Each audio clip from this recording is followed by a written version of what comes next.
आज 12 मई 2026 है। दिन है ट्यूसडे का।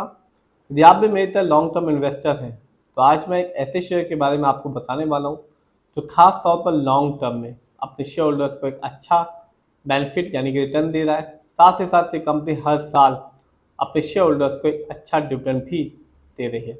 इस कंपनी का फंडामेंटल भी अच्छा है, फाइनेंशियल भी अच्छा है और शेयर होल्डिंग पैटर्न में भी जो प्रमोटर है उनकी होल्डिंग काफ़ी ज़्यादा लगी हुई है।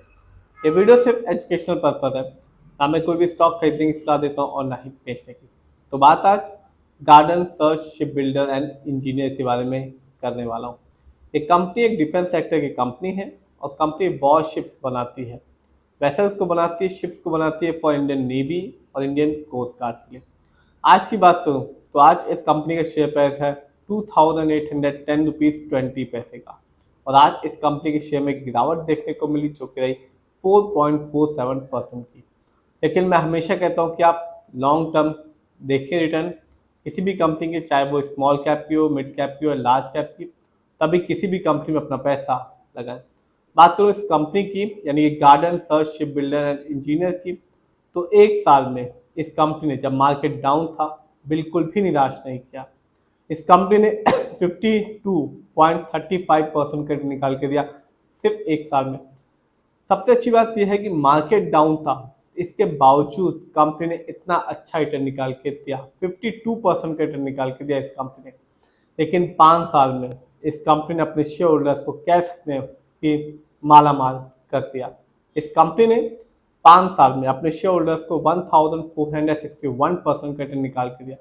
यानी आज से ठीक 5 साल पहले इस कंपनी का जो शेयर प्राइस था वो 200 रुपये के आसपास का था, जो आज के दिन है 2810 रुपये 20 पैसे का। तो जिसने भी 5 साल पहले इस कंपनी में अमाउंट लगाया, शेयर की एक अच्छी क्वांटिटी खरीदी, कंपनी ने मालामाल करके दिखाया। और ये कंपनी साफ बताती है कि यदि आप अच्छी कंपनियों में पैसा लगाते हैं और धैर्य बना के रखते हैं, लॉन्ग टर्म सोच से पैसा लगाते हैं अच्छी कंपनी में, तो अच्छी कंपनियां कभी भी निराश नहीं करती।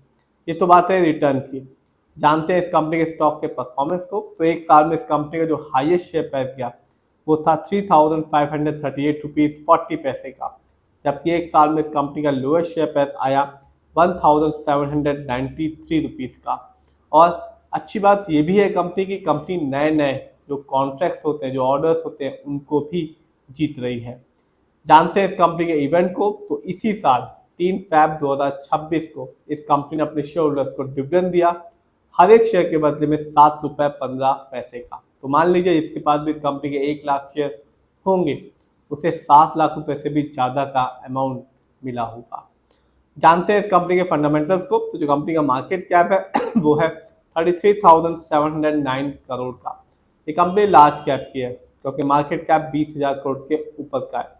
पीबी रेशियो 12.84 है। शेयर मार्केट में एक अच्छा पीबी रेशियो कहलाता है 1 या तो बिलो 3। इंडस्ट्री भी 54.95 है। शेयर मार्केट में एक अच्छा इंडस्ट्री भी कहलाता है 20 या 25। ये बताता है कि कंपनी का जो स्टॉक है मार्केट में कैसा परफॉर्म कर रहा है। डेप्ट टू इक्विटी 0.01 है। आप भी देख सकते हैं इस कंपनी पर लोन कर्ज है ही नहीं। आरओई बहुत ही अच्छा है, 28.48% का है। शेयर मार्केट में एक अच्छा आरओई कहलाता है 15% से लेकर 20% के बीच में। ये बताता है कि जो कंपनी में लोगों ने पैसा लगाया है, कंपनी उस पैसे को कैसे इस्तेमाल कर रही है। यदि सही से करती है और तो आगे चल के फ्यूचर में एक अच्छा रिटर्न देखने को मिलता है। यदि कंपनी ऐसा नहीं कर पाती तो रिटर्न पाने की जो पॉसिबिलिटीज होती है वो कम हो जाती है। इस कंपनी का ईपीएस है 65.29। शेयर मार्केट में एक अच्छा ईपीएस कहलाता है 80 और से ज़्यादा का। ये बताता है कि जो कंपनी है उसने लास्ट 12 महीने में कितना कमाया। डिविडेंड येल्ड 0.67% है। शेयर मार्केट में एक अच्छा डिविडेंड येल्ड कहलाता है 2% से लेकर 6% के बीच में। हाई डिविडेंड येल्ड हमेशा अच्छा माना जाता है। जानते हैं इस कंपनी के फाइनेंशियल परफॉर्मेंस को। तो मार्च क्वार्टर में इस कंपनी का जो रेवेन्यू था वो था 2190 करोड़ का, जबकि 2025 में इस कंपनी का ईयरली रेवेन्यू था 5411 करोड़ का। प्रॉफिट मार्च क्वार्टर में इस कंपनी का प्रॉफिट था 303 करोड़ का, जबकि 2025 में इस कंपनी का ईयरली प्रॉफिट था 527 करोड़ का। नेटवर्क कंपनी का नेटवर्क 2025 में रहा 2079 करोड़ का, जबकि 2024 में इस कंपनी का नेटवर्थ था 1673 करोड़ का। ये तो बात है रिटर्न की, फाइनेंशियल्स की, फंडामेंटल्स की। जानते हैं कि इस कंपनी में किसका कितना पैसा लगा हुआ है।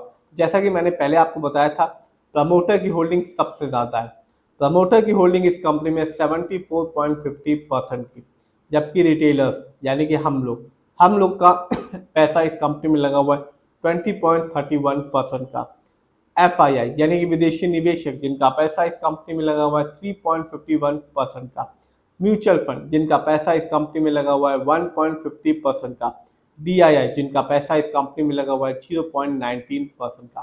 तो यदि आप लॉन्ग टर्म इन्वेस्टर हैं और किसी अच्छी कंपनी में पैसा लगाना चाहते हैं तो ये कंपनी उनमें से एक कंपनी हो सकती है, क्योंकि इस कंपनी में हर चीज़ अच्छी है। चाहे कंपनी रिटर्न के मामले में अच्छा रिटर्न दे रही है, डिविडेंड भी दे रही है, फंडामेंटल भी अच्छा खासा है, फाइनेंशियल भी स्ट्रांग है, और शेयर होल्डिंग पैटर्न में जो प्रमोटर है उनकी होल्डिंग भी सबसे ज़्यादा बनी हुई है। हाँ, शेयर प्राइस महंगा जरूर है, कह सकते हैं 2800 रुपये का शेयर प्राइस है, लेकिन जब आप इतने सारे बेनिफिट्स को देखते हैं तब उस हिसाब से शेयर प्राइस उतना महंगा नहीं है, क्योंकि ये कंपनी लॉन्ग टर्म में रिटर्न तो दे ही रही है, एक अच्छा खासा डिविडेंड भी दे रही है, और नए नए कॉन्ट्रैक्ट्स भी जीत रही है। फिर भी आप जिसमें भी पैसा लगाएं, खुद रिसर्च करें, एनालाइज करें, अपने फाइनेंशियल एडवाइजर की राय लें, तभी अपने पैसे को शेयर मार्केट में लगाएं।